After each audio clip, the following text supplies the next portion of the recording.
Gonesse, Château-Gotoul, Puy-l'Évêque. David Girard. Maya Salé. Nicolas Fernandez.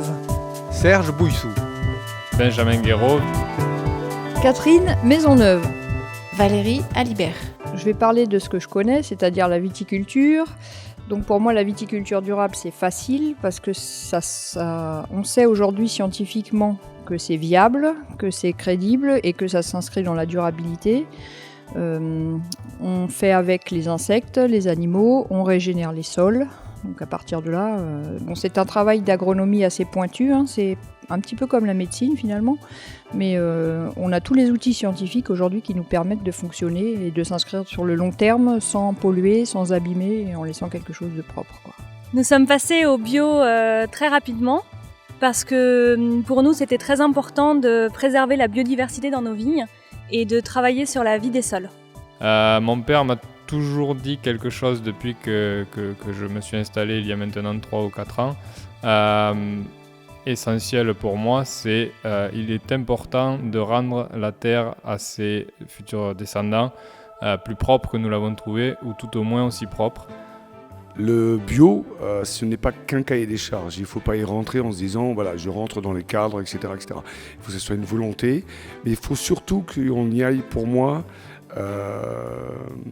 s'approprier l'expérience, son propre retour, sa propre vision, et après la partager également, tout simplement. Le développement durable chez nous, c'est continuer à valoriser les terroirs que nous ont transmis nos ancêtres, avoir une écologie saine et durable, une économie durable et une transmission du patrimoine aux jeunes, avec des moyens que nous développons sur notre structure pour les aider à s'installer. Un des enjeux en bio, c'est la diminution des doses de cuivre. Le cuivre, c'est la molécule pour lutter contre le mildiou. Et ça peut être toxique à grande quantité dans les sols. Donc le but, c'est de diminuer au maximum. Alors pour ça, on s'aide de différentes choses. Par exemple, des tisanes de plantes cueillies par nos soins. On utilise aussi des purins d'ortie, par exemple, pour renforcer les vignes.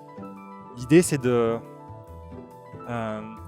renforcer la santé et les capacités de défense des plantes naturellement.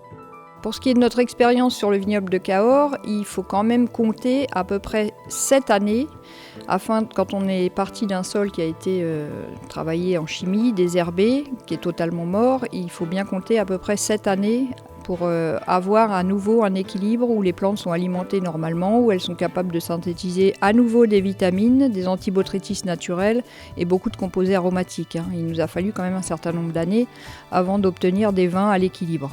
C'est aussi de préserver un modèle économique viable. Nous travaillons donc avec des entreprises partenaires, notamment l'entreprise M2I qui travaille sur le biocontrôle. Nous allons tester de nouveaux appareils comme la pulvérisation confinée. Notre objectif, c'est de préserver la biodiversité du vignoble. Conservation des sols, on met en place un programme de couverts végétaux. Et concernant la fertilisation de nos sols, nous allons vers une fertilisation organique. Je remarque que nous retravaillons, entre guillemets, un petit peu comme à l'époque de mon arrière-grand-père.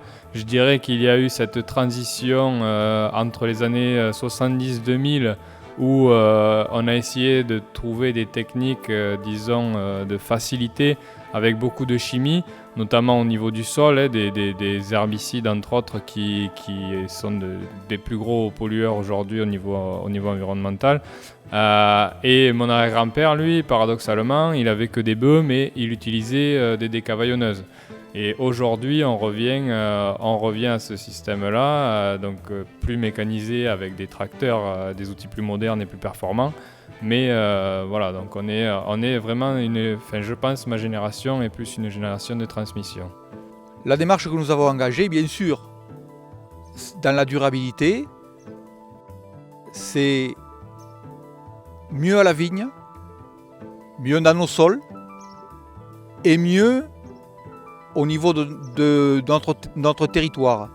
À savoir que nos vignerons vivent mieux de leur métier.